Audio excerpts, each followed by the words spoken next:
بسم الله الرحمن الرحيم.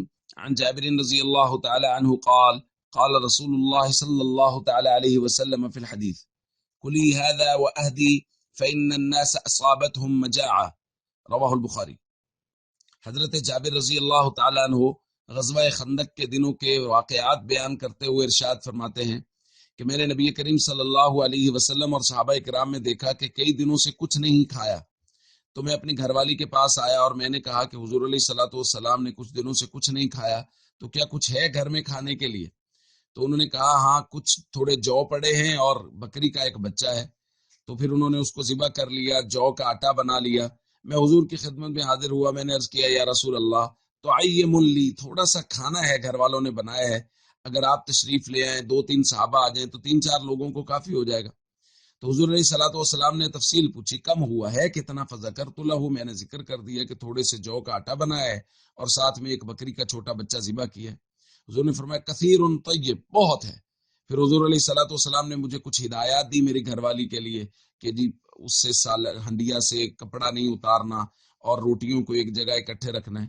حضور نے مہاجرین و انصار سب کو دعوت دی کہ آ جاؤ، جابر کے گھر میں دعوت ہے۔ تو کہتے ہیں میں بھاگا بھاگا اپنی گھر والی کے پاس گیا، میں نے کہا حضور تو سب کو لے کے آ رہے ہیں۔ تو انہوں نے کہا حضور نے آپ سے تفصیل پوچھ لی تھی؟ میں نے کہا بالکل، میں نے بتا دی تھی کہ اتنا سا کھانا ہے۔ انہوں نے کہا بس ٹھیک ہے، اگر اللہ کے نبی صلی اللہ علیہ وسلم تشریف لا رہے ہیں تو وہ زیادہ بہتر جانتے ہیں۔ تو فرماتے ہیں کہ حضور علیہ الصلوۃ والسلام تشریف لائے اور حضور نے صحابہ سے کہا ادخلوا ولا تزاغطوا، گھر میں داخل ہو جاؤ لیکن ازدحام، رش نہیں کرنا، تھوڑے تھوڑے لوگ داخل ہو۔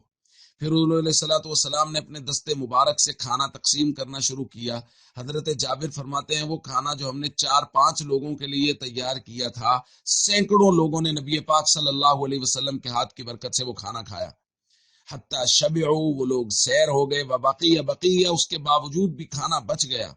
حضور علیہ الصلوۃ والسلام نے وہ کھانا میری گھر والی کو دیا، فرمایا کلی ھذا، اس کو خود کھائیے، واہدی، اور اس کو لوگوں کو ہدیہ بھیج دیجئے، فإن الناس اصابتهم مجاعہ، چونکہ حالات یہ ہیں کہ لوگوں میں فقر و فاقہ بہت ہے۔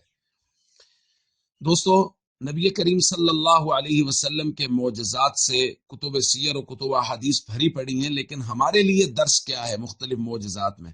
آپ اس معجزہ میں غور کیجئے۔ حضور علیہ الصلوۃ والسلام کے بابرکت ہاتھوں سے وہ کھانا جو 5 لوگوں کے لیے بنا تھا وہ سینکڑوں لوگوں کے لیے کافی ہو گیا، پھر بھی بچ گیا۔ یہاں سبق یہ ہے کہ حضور نے حضرت جابر رضی اللہ تعالیٰ عنہ کی گھر والی سے یہ نہیں کہا یہ کھانا لے لو، شام کو کھا لینا، کل پرسوں تک کافی ہو جائے گا، نہیں۔ حضور نے فرمایا یہ کھانا لے لو، خود کھاؤ اور اس کو لوگوں کے گھروں میں بھیج دو، چونکہ اب لوگوں کو فقر و فاقہ پہنچا، لوگوں کے گھر میں گزارا نہیں ہو رہا۔ تو اس لیے ہم سب کو چاہیے ہم کوشش کریں لوگوں کی ضروریات کا خیال کریں، اپنے تقاضوں کو، اپنی ضروریات کو کم کریں اور کوشش کریں کہ لوگوں کی ضروریات کا خیال ہو۔ کم از کم یہ کہ پیٹ بھر لوگ کھانا تو کھا لیں، جیسا کہ نبی کریم صلی اللہ علیہ وسلم نے ہمیں تلقین کی ہے۔ السلام علیکم ورحمۃ اللہ وبرکاتہ۔